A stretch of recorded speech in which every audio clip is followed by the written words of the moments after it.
ஹாய்ப்பா, வணக்கம். எல்லோரும் நல்லா இருக்கீங்களா? ஓகேவா? நான் என்னென்னா ஜெய்ஷான் கிச்சன்லேருந்து நான் உங்களுக்கு புதுமையான பரோட்டா குருமா ஹோட்டல் ஸ்டைலில் நான் உங்களுக்கு செய்து காமிக்கிறேன். ஈஸியாகவும் இருக்கும், டேஸ்ட்டாகவும் இருக்கும். ஒன் பை ஒன்னாக சொல்கிறேன், ஸ்லோவாக சொல்கிறேன், பாருங்கள். மொத்தமாக ஃபுல்லாக தள்ளாமல் பார்த்தீங்கன்னா தான் கரெக்டாக இருக்கும் உங்களுக்கு. முதல்ல கடாயை வச்சுட்டு ஹீட் ஆனோன்னு நான் ஆயில் போட்டிருக்கேன். இது வந்து காயெல்லாம் வேகிறதுக்காக நான் இந்த ஆயில் கொஞ்சம் எக்ஸஸாக போட்டிருக்கேன். எண்ணெய் காஞ்சோடனே நம்ம சோம்பு போட்டுக்கலாம். சிம்லேயே வச்சு செய்யுங்க, பொறுமையாக செய்யுங்க, சரிங்களா? தீயை வைக்காதீங்க. நான் சொல்கிற மெத்தடில் செய்தீங்கன்னா சூப்பராக டேஸ்ட்டாக இருக்கும் உங்களுக்கு. நீங்கள் செய்து பார்க்கலாம், ஓகேங்களா? ஹோட்டலெல்லாம் நம்ம சப்பாத்திலாம் வாங்குகிறோம், சப்பாத்தி பரோட்டா அந்த குருமா கொடுக்குறாங்கல்ல, அந்த மாதிரி இருக்கும் டேஸ்ட்டாக. நெக்ஸ்ட்டு இலை போட்டுருக்கு, பட்டை, இது அன்னாச்சிப்பூ, கிராம்பு, ஏலக்காய், அவ்வளோதான். இவ்வளோ தான் இதில் மசாலா ஐட்டம்ஸ், ஓகேங்களா? இது கொஞ்சம் சிம்லேயே வச்சுட்டு செய்துக்குங்க. அதுக்கடுத்தது நான் என்ன பண்ணுன்றது சொல்கிறேன். நம்ம வேறு எந்த மசாலா இல்லை, இந்த அன்னாச்சிப்பூவும் பட்டை, சோம்பு, இலை, அதுக்கப்புறம் கிராம்பு, ஏலக்காய் ஒன்று போட்டிருக்கோம், அவ்வளோதான். இதில் கரம் மசாலாவே, ஓகேவா? வெங்காயம் போட்டுக்கோம், பெரிய வெங்காயம் கட் பண்ணி வச்சுருக்கேன், பொடியாக கட் பண்ணி வச்சுருக்கேன் நான், அதை போட்டுக்கலாம். இது கொஞ்சம் ப்ரௌனாக ஆகிற வரைக்கும் நம்ம வதக்கலாம். நம்ம பிரியாணிக்கெல்லாம் நம்ம வதக்கிறதுக்கு ஒரு 10% முன்னாடி எடுத்துட்டோம்னா போதும். அது மாதிரி நல்லா வதக்கணும்னா டேஸ்ட்டு நல்லா கொடுக்கும் நம்மளுக்கு, ஓகேங்களா? இது வதக்கலாம்.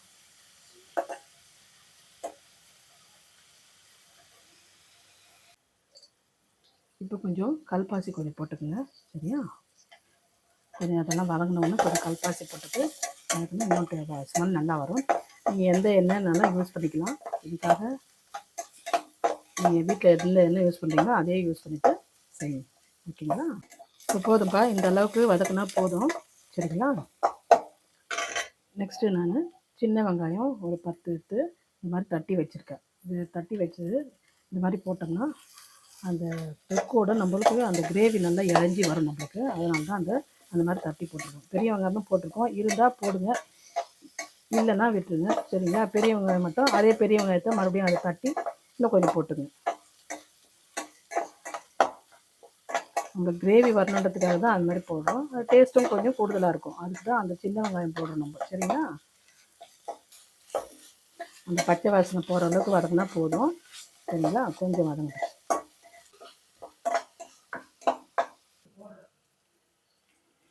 இது போதும் பாது, வதங்கிட்டு போதும், சரிங்களா? இப்போ நான் தக்காளி போட்டுக்கிறேன், ஒரு 2 தக்காளி. இது கொஞ்சம் நல்லா வதங்கட்டும். அப்புறம் தேவையான அளவுக்கு உப்பு போட்டுக்கோங்கப்பா நீங்கள், சரிங்களா? போட்டுட்டு கொஞ்சம் வதக்கினோம்னா நம்மளுக்கு அந்த தக்காளி நல்லா உப்பில் இறங்கி கொஞ்சம் கிரேவி ஆகிடும் உங்களுக்கு. அதனால் அதை உப்பு போட்டு வதக்கினோம்னா கொஞ்சம் சீக்கிரம் வதங்கிடும். போதும்ப்பா, தக்காளி எல்லாமே ஒரு 50% வதங்கியாச்சு. இப்போ அடுத்து நம்ம கேரட் போடுறோம். என்கிட்ட இருக்கிற காயெல்லாம் போட்டுருக்கேன், உங்களுக்கு என்ன காய் தேவையோ போட்டுங்க. கேரட்டு அதுதான் யூஸ்வலாக நம்ம போடுவோம், கேரட்டு. நெக்ஸ்ட்டு பீன்ஸு, நெக்ஸ்ட்டு நூக்கல் வச்சுருக்கேன், சரிங்களா? காய் கொஞ்சம் நல்லா வதங்கட்டும். இப்போ அடுத்து நான் சோயா பீன்ஸு இந்த மாதிரி நல்லா தண்ணியில் போட்டு எடுத்துகிட்டு அதுக்கப்புறம் வந்து பிச்சு வச்சுருக்கேன், சரிங்களா? முழுசாக போட்டால் ஃபுல்லாக அதில் ஊறிடும். அதனால் நான் என்ன பண்ணியிருக்கேன், இந்த மாதிரி பாதி பாதியாக பிச்சு வச்சுருக்கேன். இப்படி சாப்பிட்டா நல்லாயிருக்கும். பெரிய இதில் போட்டுக்கலாம். இப்போ நல்லா கலந்து விட்டுக்கலாம். இது கொஞ்ச நாள் நல்லா வதங்கட்டும்.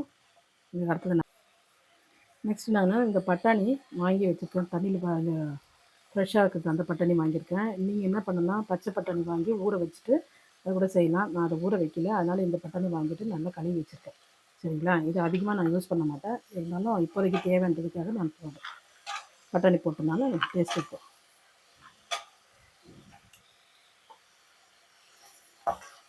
அதுதான் இந்த காய் நல்லா வேகட்டும். இப்போ ஆயிடுச்சுப்பா, காய் ஓரளவுக்கு வதங்கிடுச்சு.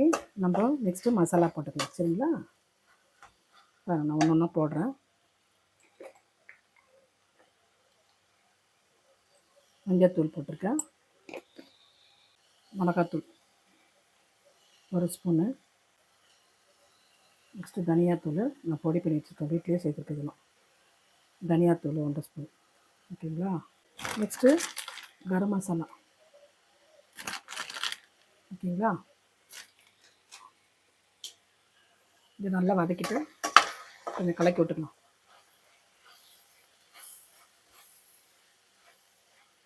கொஞ்சம் இந்த பச்சை வாசனை போகிற மாதிரி கொஞ்சம் கலக்கி விட்டுக்கலாம். சரிங்களா. நம்ம அடுப்பை சிம்மில் வச்சு செய்தால் நம்மளுக்கு நல்லா டேஸ்ட்டாக இருக்கும்ப்பா. நம்ம தீயை வச்சுட்டு அவசர அவசரமாக செய்தாலும் எதுவுமே டேஸ்ட்டாக வராது. ஓகேங்களா.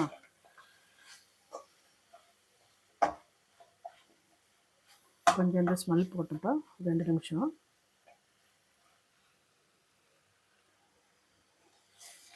வதங்கிடுச்சு. இப்போ நம்ம தண்ணி போட்டுக்கலாம்.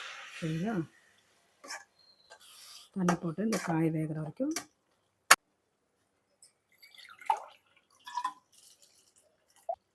இதெல்லாம் கொஞ்ச நேரம் வேகட்டும். இப்போ நான் ஒரு 3 பச்சை மிளகாய் கீனி வச்சுருக்கேன், அதை போட்டுருங்க. சரிங்களா. போட்டுட்டு இப்போ இது நல்லா வேகட்டும். நம்மளுக்கு அந்த காயெல்லாம் நல்லா வேகணும். காயில் எல்லாம் உப்பு காரெல்லாம் நல்லா இறங்கணும். அதனால் ஒரு 10 நிமிஷம் வேகட்டும் அது. ஓகேப்பா. இப்போ காயெல்லாம் ஓரளவுக்கு நல்லா வெந்துட்டுருக்கோம். நல்லா வெந்துடுச்சு காயெல்லாம். இப்போ நம்ம 2 உருளைக்கிழங்கு எடுத்து நான் இந்த மாதிரி மசிச்சு வச்சுருக்கேன். ஓகேங்களா. அப்படி போட்டால் தான் வந்துட்டு அது அந்த கிரேவியோடு இழஞ்சி வரும் உங்களுக்கு. அப்புறம் கொத்தமல்லி, புதினா, கருவேப்பிலை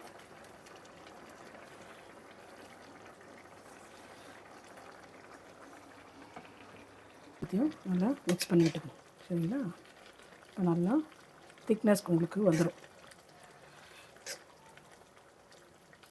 இது கொஞ்ச நேரம் ஒரு 5 நிமிஷம் நல்லா அந்த உருளைக்கிழங்கெல்லாம். இப்போ நான் கசகசாவும் முந்திரியும் வந்துட்டு ஒரு 10 நிமிஷம் வந்துட்டு நான் ஊற வச்சுருக்கேன். சரிங்களா.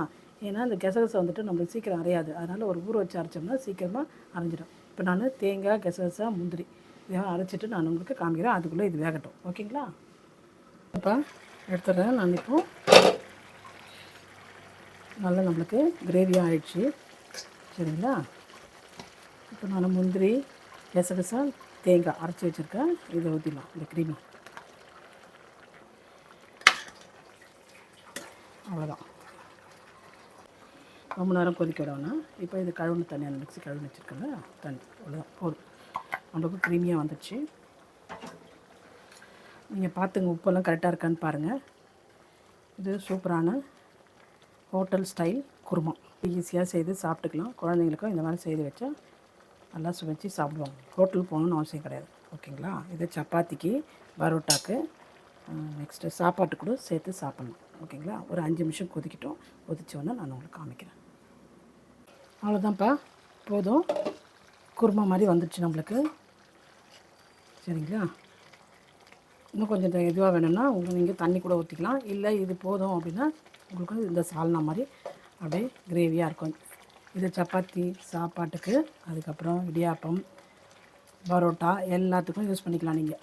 சரிங்களா. All in one. ஓகேங்களா.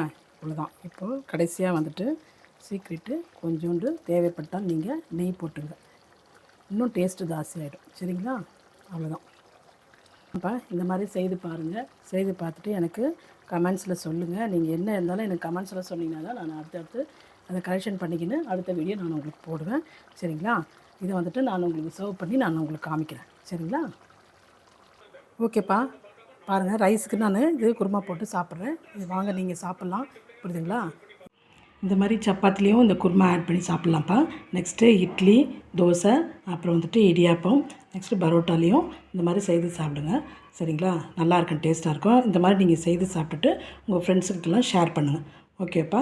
எனக்கு லைக் பண்ணுங்கள், சப்ஸ்கிரைப் பண்ணுங்கள். சரிங்களா. ஓகே. இதோட நல்ல டிஷ்ஷோட நெக்ஸ்ட்டு உங்களை நான் பார்க்குறேன். ஓகேப்பா. பாய்.